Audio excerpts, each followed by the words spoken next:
Good afternoon, everyone. Good afternoon, sir. Today we will learn about the pronoun for spoken. I am not telling you too much. मैं आपको बहुत ज़्यादा नहीं बताऊंगा आज. We will consider that much we use for spoken. हम उतना ही पढ़ेंगे जितना spoken के लिए यूजफुल है. पहला प्रोनाउन क्या है? THIS. इसको क्या बोलते हैं? This. इसका अर्थ क्या होता है? यह. जैसे इंग्लिश में सिनोनिम्स होते हैं ना, हिंदी में भी सिनोनिम्स होते हैं समानार्थी. तो यह या ये. That, THAT. इसको क्या बोलते हैं? वह. That. वह या वो. इसके बाद में THES. इसको क्या बोलते हैं? इसको क्या बोलेंगे? ये. THOSE. those. इनको क्या बोलेंगे? वे. अब दिस और दैट क्या है? सिंगुलर. सिंगुलर. दिस और दैट क्या है? सिंगुलर. बट दैट और दोज, दीज और दोज क्या है? प्लूरल. बहुवचन. तो दिस और दैट सिंगुलर, दीज और दोज प्लूरल. अब ये प्रोनाउन का यूज कहाँ करते हैं? अब क्वेश्चन आ रहा होगा कि जानते हैं दिस का मतलब यह होता है, दैट का मतलब वह होता है, दीज का मतलब ये होता है, दोज का मतलब वे होता है. और इतना भी पता है ये एक वचन है, ये बहुवचन है, लेकिन यूज कहाँ करें इनका? अब जैसे मेरे को बोलना है यह मेरी किताब है, जैसे मेरे को बोलना है यह बोर्ड मेरा है, यह बोर्ड मेरा है. तो डेमोस्ट्रेटिव, दिस शो और पॉइंट टू पीपल या थिंग. यदि किसी व्यक्ति के बारे में बताना है या किसी चीज के बारे में बताना है तो उसके लिए कौन सा प्रोनाउन यूज होगा? Demonstrative pronoun. ये सारे के चारों क्या है? Demonstrative pronoun. लेकिन नेक्स्ट क्वेश्चन है पास की चीज के लिए कौन सा प्रोनाउन यूज करना है और दूर के लिए. जैसे पास में मेरे कोई चीज है, जैसे मेरे पास ये है लेकिन ये मेरे से दूर है, तो अलग अलग क्वेश्चन होते हैं. पास के लिए कौन कौन से यूज होते हैं?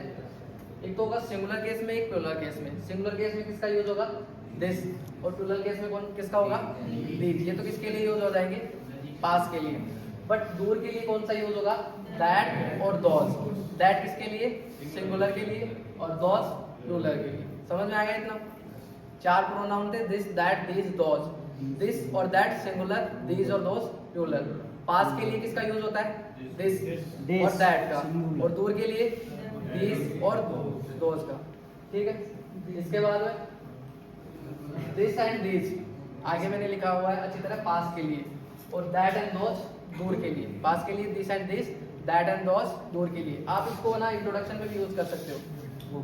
जैसे इंट्रोडक्शन में बोलते हो this name is, this name is, जैसे दिस नेम इज मेरे पास में कोई खड़ा है, जैसे प्रभाकर खड़ा है मेरे पास में, तो दिस नेम इज प्रभाकर.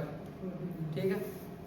जैसे व्हेन यू इंट्रोड्यूस समवन, जब आप किसी को इंट्रोड्यूस करते हो, जैसे this is my friend Rohan, this is my friend Rohan. हम हमेशा सोचते हैं ही इज, शी इज, लेकिन ही इज, शी इज के अलावा भी दिस का यूज कर सकते हैं. ठीक है.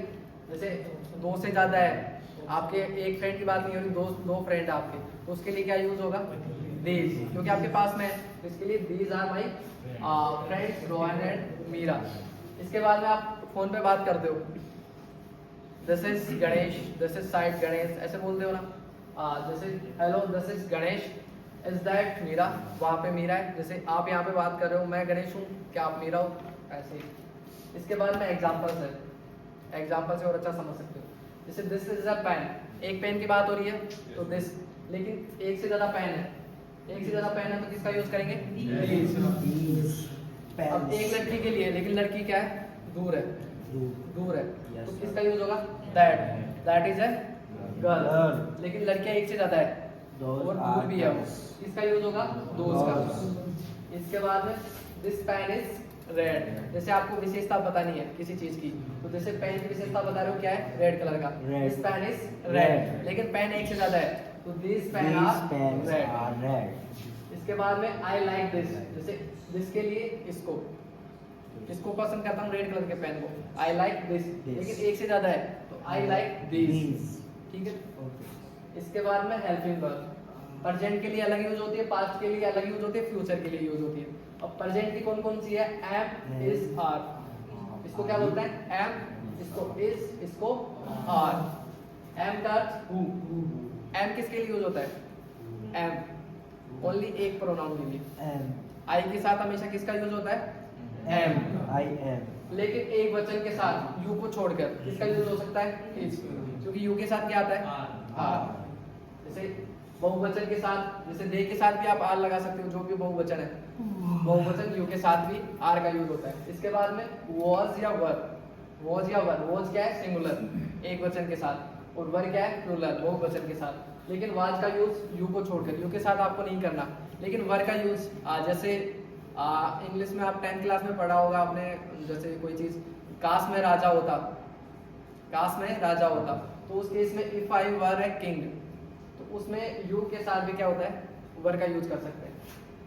इसके बाद फ्यूचर के लिए, फ्यूचर की बात पता नहीं आपको, तो शैल बी या विल बी, इसको क्या बोलते हैं? विल बी और शैल बी। विल बी का मतलब क्या होगा? होगा, होगी, होंगी, ये सभी के लिए यूज कर सकते हैं। लेकिन शैल का यूज किसके लिए करेंगे? आई और वी के साथ। शैल बी होगा, होगी, होगी। फ्यूचर के लिए किस किस का यूज कर सकते हैं? शैल बी या विल बी। लेकिन आई और वी के साथ किसका यूज होगा? शैल का। बाकी सभी के साथ किसका यूज होगा? विल का। जैसे अब मैंने पूछा how are you, how are you, आप कैसे हो? आपकी स्टेट बता रहे हो आप, जैसे आई एम हैप्पी। इसके बाद में मैं एक लड़की हूँ, मैं एक लड़का हूँ, I am a girl. Then she is good, वो कैसी है? अच्छी है, तो she is good. He is Rohan, Rohan is hungry. ये एग्जाम्पल्स हैं इनके, ठीक है? हेल्पिंग वर्ब पढ़े यहाँ पे, उसके एग्जाम्पल्स ये हैं। समझ में आ रहा है? उसके बाद में जैसे बहुवचन के लिए, they are not good, they are not good, I was with him, मैं उसके साथ था। इधर माई फ्रेंड आर देयर, मेरे friend were. She was here, वो यहाँ थी। इसके बाद में दे वर नॉट देयर, वो वहाँ नहीं थे। यू वर देयर, तुम वहाँ थे। यू वर सैड, तुम दुखी थे। इसके लास्ट में ही सी दे, ही सी दे विल बी देयर। मैंने बताया था आई और वी के साथ सेल लगाना है, बाकी सबके साथ क्या लगाएगा? विल। तो जैसे आई और वी है, इनके साथ क्या लगेगा? सेल बी देयर, और ही सी दे के साथ क्या हो गया? Will be there. ठीक है? प्रोनाउन कौन कौन से बताए थे? Demonstrative, this, that, this, those. Past के लिए कौन कौन सा यूज होता है? पास्ट के लिए दिस एंड दिस, और दूर के लिए दैट एंड दोस। दिस और दिस सिंगुलर है या प्लूरल? और दिस, दैट, दोस। और वर्ब कौन कौन सी बताई थी? प्रेजेंट की, पास्ट की, फ्यूचर की। प्रेजेंट के लिए कौन कौन सी वर्ब थी? Is, am, are. पास्ट के लिए और फ्यूचर के लिए शैल बी या विल बी। ठीक है? समझ में आ गया? तो ये है ना, प्रैक्टिस में लाना है थोड़ा।